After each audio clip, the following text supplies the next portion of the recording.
నెరవేర్చమని అడుగుతా ఉంటే ఎవరైతే ప్రశ్నిస్తే ఆ ప్రశ్నించే వారి మీద గొంతుల మీద వాళ్ళు కేసులు బనాయించి వాళ్ళను అరెస్ట్ చేసే కార్యక్రమం చేస్తున్నాం తప్ప ఏమీ కూడా వాళ్ళు ఒక్కటంటే హామీలు నెరవేర్చని పరిస్థితి ఉంది. మన నాయకుడు వైఎస్ జగన్మోహన్ రెడ్డి గారు ముఖ్యమంత్రిగా ప్రమాణ స్వీకారం చేసిన వెంటనే ఏదైతే ఎన్నికల్లో హామీ ఇచ్చామో మేనిఫెస్టోను ఒక భగవద్గీతగా బైబిల్గా అలాగే ఖురాన్గా భావించి ఆ హామీలన్నింటినీ కూడా మొదటి సంవత్సరం నుంచే మనము హామీలు నెరవేర్చే కార్యక్రమం చేశాం. కానీ ఈ రోజు కూడా ప్రభుత్వం 2 సంవత్సరాలు కూడా ఏర్పడి వాళ్ళు చెప్పిన హామీలే వాళ్ళు నెరవేర్చే పరిస్థితి ఉందంటే కనుక మనందరం కూడా దీన్ని 2 సంవత్సరాలు పూర్తయిన సందర్భంగా ప్రజల్లోకి విరివిగా తీసుకోవాల్సిన అవసరం ఉంది.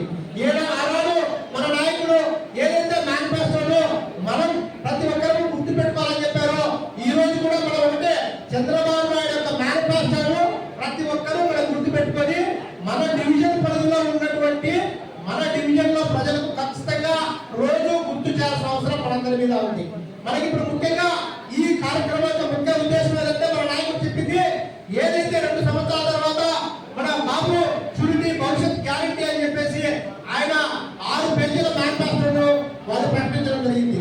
ఆ మేనిఫెస్టో మనందరం కూడా ఫస్ట్ అర్థం చేసుకోవాలి. ఈ సూపర్ 6 తో పాటు ఏవైతే ఆయన ఇచ్చినటువంటి హామీలన్నింటినీ కూడా మనం నిత్యం ప్రజలకు తెలియజేసే కార్యక్రమం చేయాలి. మీకు ఇన్ని హామీలు చంద్రబాబు నాయుడు ఇచ్చారు, 2 సంవత్సరాలు అవుతుంది, ఈ హామీల్లో ఏమి నెరవేర్చాడు ఏమి నెరవేర్చలేదని చెప్పేసి ప్రజల ముంగిడికి పోవాల్సిన అవసరం ఉంది.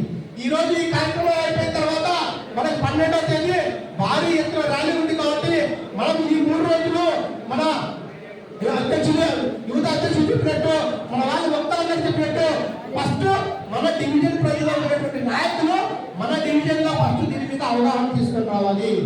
ఏదైతే చంద్రబాబు నాయుడు ఈ రోజు చేస్తున్న మోసాలను వాళ్ళకు గుర్తొచ్చే విధంగా మనం ప్రతి ఇంటికి వెళ్ళి తెలియజేసే కార్యక్రమం ఏదైతే మన కమిటీ సభ్యులు వేశారో కనీసం ఆ కమిటీ సభ్యుల ఆధ్వర్యంలో మీరు ప్రజల్లోకి చంద్రబాబు నాయుడు చేస్తున్న మోసాలను ప్రజల్లోకి తీసుకుపోవాలి. తీసుకుపోయినప్పుడే మనకి ఎందుకంటే ఇప్పుడే మిత్రులు మాట్లాడేటో పత్రికలు లేవో మనకు ఉన్నది ఒకటి సోషల్ మీడియా. ఈ సోషల్ మీడియాలో విస్తృతంగా మనం ప్రచారం చేయాల్సిన అవసరం ఉంది. చంద్రబాబు నాయుడు చేస్తున్న మోసాలు ఒక్కొక్కటి ప్రజలకు ఏ విధంగా మోసం చేస్తున్నాడు, నిరుద్యోగులకు ఏ విధంగా మోసం చేస్తున్నాడు, రైతులకు ఏ విధంగా మోసం చేస్తున్నాడు, మహిళలకు ఏ విధంగా మోసం చేస్తున్నాడు అని చెప్పేసి ప్రతి ఒక్క విషయాన్ని మనం ప్రజలకు గుర్తు చేసే కార్యక్రమం చేయాలి. ఆ ప్రజలకు గుర్తు చేసినప్పుడే అప్పుడు చంద్రబాబు నాయుడు మీద వ్యతిరేకత కార్యక్రమం జరుగుతుంది.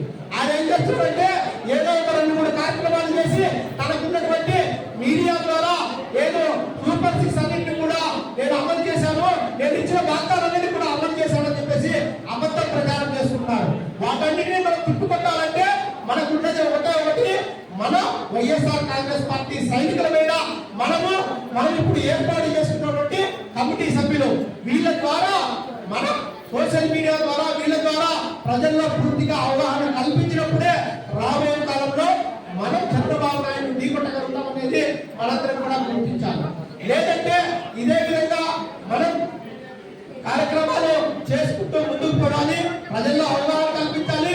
చంద్రబాబు నాయుడు చేస్తున్న మోసాలను ప్రజలకు తెలియజేసినప్పుడే రాబోయే ఏ ఎన్నికల్లో అయినా కూడా YSR Congress party local bodies లో అయితేనేమి అలాగే రాబోయే ఎన్నికల్లో మనం గెలుపొందాలంటే ఖచ్చితంగా మనం ఇప్పుడు సైనికులనే కష్టపడి పనిచేయాలి. కష్టపడి పనిచేస్తే చెప్పడం జరిగింది జగన్మోహన్ రెడ్డి గారు మొన్న మీటింగ్ లో కూడా మన నాయకులు కూడా చెప్పడం జరిగింది. గతంలో వాళ్ళు 5 సంవత్సరాల పరిపాలనలో రాబోయే కాలంలో ఖచ్చితంగా కార్యకర్తలదే భవిష్యత్తు కాబట్టి మనం ఇప్పుడు కష్టపడి పనిచేసి ఏదైతే చంద్రబాబు చేస్తున్న మోసాలు అయితేనేమి వాళ్ళు చేస్తున్న అరాచకాలు అయితేనేమి కడప నగరంలో చేస్తున్న ఎమ్మెల్యే అరాచకాలు అయితే ప్రజల్లో మనం తీసుకోవాల్సిన బాధ్యత ఉంది. మనం ఎప్పుడైతే ప్రజల్లోకి తీసుకుపోతామో ప్రజలను మమేకం చేయాల్సిన అవసరం ఉంది. ఆ ప్రజలను మమేకం చేసినప్పుడే ఆ చంద్రబాబు నాయుడు మీద వ్యతిరేకంగా మనం దర్శించుకోగలుగుతాం. లేదంటే ఆయనకు ఉన్నటువంటి ప్రచార మాధ్యమాల ద్వారా సోషల్ మీడియా ద్వారా మనల్లో క్యారెక్టర్ అసోసియేషన్ ఏదైతే మన నాయకుల మీద అనవసర కేసులు పెట్టడము అనవసరంగా వాళ్ళ క్యారెక్టర్ అసోసియేషన్ కార్యక్రమం చేసి వైఎస్ఆర్ కాంగ్రెస్ పార్టీని నష్టపెట్టే కార్యక్రమం చంద్రబాబు నాయుడు రాబోయే కాలంలో ఇంకా ముందుకు చేస్తారు. వాటన్నిటిని తిప్పుకొట్టాలంటే ఖచ్చితంగా మనందరం కష్టపడి పనిచేయాల్సిన అవసరం ఉంటుంది. మీరందరూ కూడా ఈ 12వ తేదీ లోపల మన డివిజన్ పరిధిలో ఉన్నటువంటి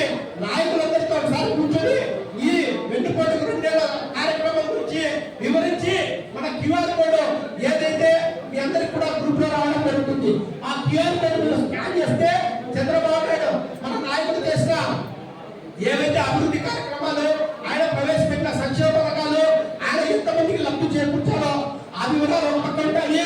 దాని తర్వాత చంద్రబాబు నాయుడు ఈ 2 సంవత్సరాల్లో చేస్తున్న మోసాలు ఇంకోసారి వస్తాయి. వీటన్నింటినీ కూడా మనం ప్రజలకు వివరించాల్సిన అవసరం ఉంది. మీ అందరూ కూడా ఈ QR కోడ్ స్కాన్ చేసి అందరూ అవగాహన ఫస్ట్ మనం ఇక్కడ ఉన్న మనం తెచ్చుకుంటే మనం మన కార్యకర్తలు చెప్పే వాళ్ళం అవుతాం.